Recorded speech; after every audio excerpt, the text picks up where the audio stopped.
لاہور میں غیر ملکی خواتین کے اغوا اور ریپ کیس میں آج D I G operations Lahore Faisal Kamran نے پریس کانفرنس کی اور بتایا انہوں نے کہ کیس میں اب تک 8 ملزمان کو گرفتار کیا جا چکا ہے۔ 15 پر پہلی کال ملی تو سب سے پہلے گاڑی کی شناخت کی گئی، مالک کا پتہ لگایا گیا، نمبر ٹریس کرنے کی کوشش کی گئی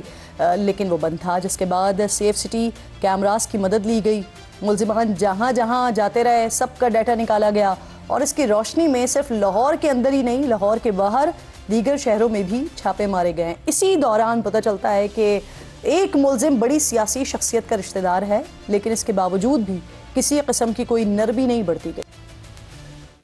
ایک افسوسناک واقعہ لاہور میں رپورٹ ہوا۔ کارلوس نامی ایک شخص کال کرتا ہے اور وہ بتاتا ہے کہ ایک بچی اور اس کی دوست پاکستان آئے تھے، اب مجھے پتہ لگا ہے کہ وہ اغوا ہو گئے۔ 26 جون کو یہ اسلام آباد ایئرپورٹ پہ لینڈ کی تھی۔ گاڑی کی ڈیٹیلز ایکسائز سے فوری نکالی گئی، گاڑی کی پاسنگز دیکھیں، موٹر وے پہ کب آئی، موٹر وے سے کب نکلی، لاہور میں کب آئی، ایف آئی آر ٹائملی ہوئی، میڈیکل سب سے پہلے میڈیکل ٹائملی ہوا، اس کے بعد 164 کی اسٹیٹمنٹ ہوئی، تمام قانونی تقاضے پورے کیے گئے۔ اس کے بعد انہی ملزمان کا جب ریمانڈ لیا گیا، آپ نے دیکھا ہوگا کہ وہ ہتھکڑیوں میں اسی طرح جس طرح کوئی بھی ملزم پیش ہوتا ہے ہتھکڑیوں میں پیش کیے گئے۔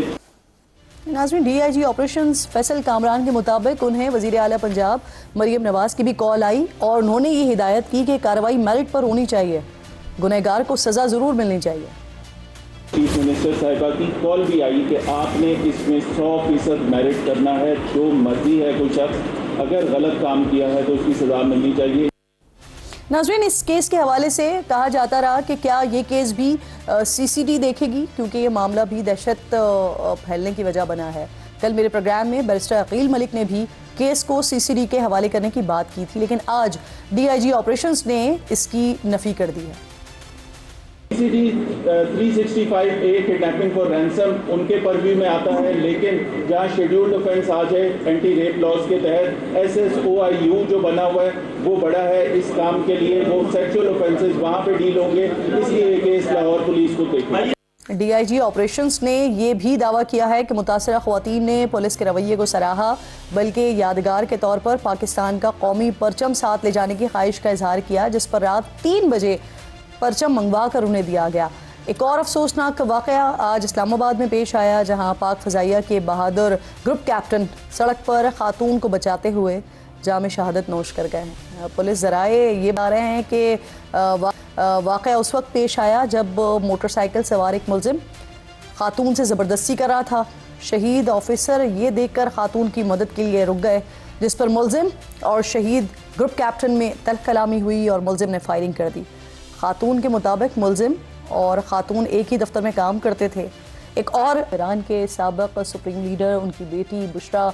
داماد مصباح الہدا باقری، بہو زہرا حداد عادل اور کم سن نواسی زہرا محمدی کی نماز جنازہ ادا کر دی گئی ہے۔ تہران کے مذہبی اور ثقافتی مرکز امام خمینی مصلی میں نماز جنازہ آیت اللہ جعفر سبحانی تبریزی نے پڑھائی۔ شہید لیڈر کی تدفین 9 جولائی کو مشہد میں ہوگی۔ اس موقع پر علی خامنائی کے 3 بیٹے میسم، مسعود اور مصطفیٰ پہلی صف میں موجود تھے، لیکن ان کے چوتھے بیٹے اور ایران کے موجودہ رہبر اعلیٰ مجتبی خامنائی سیکورٹی وجوہات کی بنا پر جنازے میں شامل نہیں ہوئے ہیں۔ نماز جنازہ کے بعد سابق سپریم لیڈر کے خون کا بدلہ لینے اور انتقام کے نعرے لگائے گئے ہیں۔ نماز جنازہ میں 100 ممالک کے وفود سمیت لاکھوں افراد شریک ہوئے۔ اس موقع پر تہران میں فضا سوگوار تھی، ہر آنکھ اشکبار تھی۔ شہید رہبر اعلیٰ کی آخری رسومات کے موقع پر کئی اہم شخصیات مہینوں بعد نظر آئی منظر عام پر، جن میں پاسداران انقلاب کے سربراہ احمد وحیدی شامل ہیں، جو جنگ کے آغاز سے ایرانی فوجی حکمت عملی کی نگرانی کر رہے ہیں۔ ان کے علاوہ حزب اللہ، حماس اور فلسطینی اسلامک جہاد کے مرکزی نمائندے بھی تہران میں موجود تھے۔ مختلف رپورٹس یہ بتا رہی ہیں کہ جنازے کے موقع پر تہران کے میٹرو نیٹ ورک پر ہفتے کی شام 5:30 بجے سے اتوار صبح 7 بجے تک 70 لاکھ سے زائد مسافروں نے سفر کیا ہے۔ جنازے کے دوران جذباتی اور غم کی کیفیات دیکھ کر امریکی صدر ڈونلڈ ٹرمپ کہہ رہے ہیں کہ وہ آیت اللہ خامنائی کے جنازے پر لوگوں کو روتے ہوئے دیکھ کر بڑے حیران ہوئے ہیں، کیونکہ وہ تو یہ سمجھ رہے تھے کہ ایرانی نفرت کرتے ہیں ان سے۔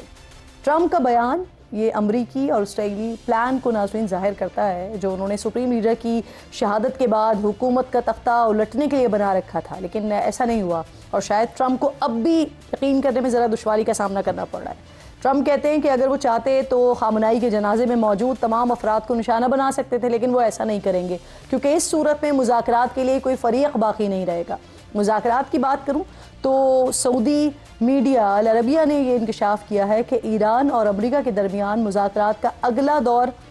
11 جولائی سے پاکستان میں شروع ہو رہا ہے۔ اسی رپورٹ میں مزید بتایا گیا ہے کہ مذاکرات کے دوران ایران پر عائد پابندیوں، منجمد احساسوں کی بحالی اور ایرانی جوہری پروگرام سمیت متعدد اہم امور بھی زیر غور آئیں گے۔ فاروق صاحب، بریک سے پہلے جس معاہدے کی پاسداری کی آپ بات کر رہے تھے، آپ نے انفیکٹ کل بھی اس کا ذکر کیا۔ بیرسٹر عقیل ملک صاحب کل میرے ساتھ پروگرام میں موجود تھے اور جب میں نے ان سے اس حوالے سے سوال کیا تو سنیے گا ذرا انہوں نے کیا کہا۔ جس معاہدے کا وہ ذکر کر رہے ہیں غالباً وہ 2022 کا ہے اور 2023 میں یہ حکومت ختم ہوگی، 2024 میں نئے الیکشن ہوئے۔ سندھ کے اندر جو معاملات ہیں اور اس میں اگر کہا جائے کہ پچھلا جو معاہدہ تھا 2022 کا، تو یہ کوئی میں سمجھتا ہوں مناسب بات نہیں ہے۔ سر، ٹینیور ختم اور معاہدہ بھی ختم۔ دیکھیں، ایسا ہے کہ یہ جس لیول عقیل ہے، مجھے شہباز شریف کہہ دیں کہ وہ معاہدہ ختم ہو گیا، میں مان لوں گا۔ انہوں نے تو آج تک انکار نہیں کیا۔ اعظم نذیر تارڑ صاحب کہا کہ وہ ختم، انہوں نے تو الٹا یہ کہا جب بات چیت چل رہی تھی وزیر اعظم ہاؤس میں، انہوں نے کہا کہ ہاں ہم سے یہ غلطی ہوئی، ہمیں ایم کیو ایم کو اعتماد میں لینا چاہیے تھا جب ان کی گورنرشپ لے کے خود رکھ رہے تھے اور خود رکھ کے پیپلز پارٹی کے ہاتھوں آگے مجبور ہو کے ایم کیو ایم کا گورنر ہٹا کے، یہ ہمیں پہلے سے بتانا چاہیے تھا، ہمیں نہیں بتایا۔ انہوں نے اخلاقی طور پہ اس بات کو مانا اور یہ بھی مانا کہ جب پہلے ان کو دیا ہوا تھا تو، اور بلکہ یہ بھی کہا تھا کہ ہم نے یہ گورنری لی ہی آپ کے لیے ہے۔ یہ شہباز شریف صاحب نے کہا تھا، اعظم نذیر تارڑ نے۔ عقیل صاحب تو اس لیول پہ بیٹھتے نہیں ہیں، تو انہیں تو اس کی جسے کہتے ہیں نا باریکی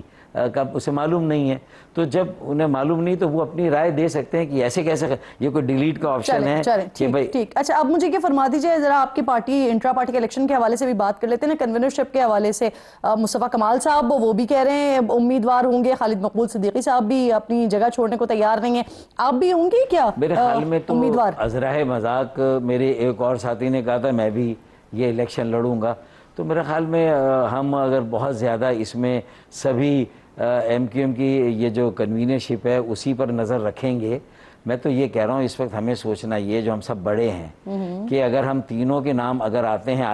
آگے پیچھے اور باری باری، تو یہ سوچے کہ کیا ہم نے یہ دیکھا ہے کہ ہم تینوں کے بعد